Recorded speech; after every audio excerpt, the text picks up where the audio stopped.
introduction of what's now called the Rtgs dollar. So what is this Rtgs dollar?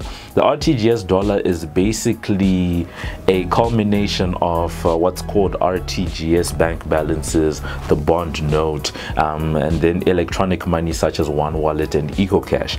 And all of these have now been pulled together and have come up with a new, they're now one thing, and now will be floating as one exchange rate. What needs to be known is that nothing new, really, like nothing new came out of the monetary policy statement, because they've basically formalized what was already happening in the country.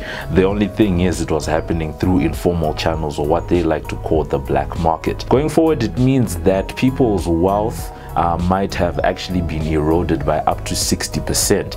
If you had invested, let's say, $5,000 into EcoNet shares back in 2010 in US dollars, does that necessarily mean you're going to get $5,000 out? It's very unlikely, because what's on the stock exchange, for example, is probably now in Rtgs dollars, or will have to be converted to Rtgs dollars before it can be converted into US dollars, which means you then have to discount by up to 60%. Same with anyone who had money in the bank itself. A lot of the bank balances have just been converted to Rtgs dollars, and with the rate, that means an erosion of wealth of up to 60%. So the winners here, unfortunately, are the people that chose not to have confidence in the formal banking system, the people that chose to keep the US dollars under their pillow instead of putting it in their banks. Anyone who actually borrowed money potentially now owes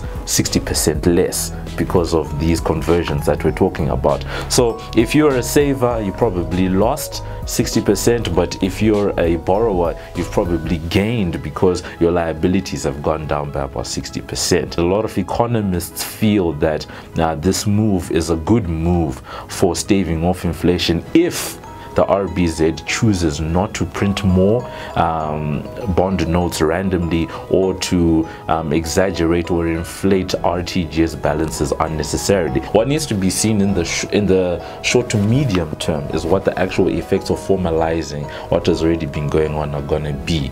Because, for example, people's incomes have remained stagnant and will probably remain stagnant. I know that some companies are offering a bit of a benefit or an allowance to make up for the fact that prices have risen faster than people's incomes have risen. But for the most part, most Zimbabweans' incomes remain the same. So that's where the big problem is.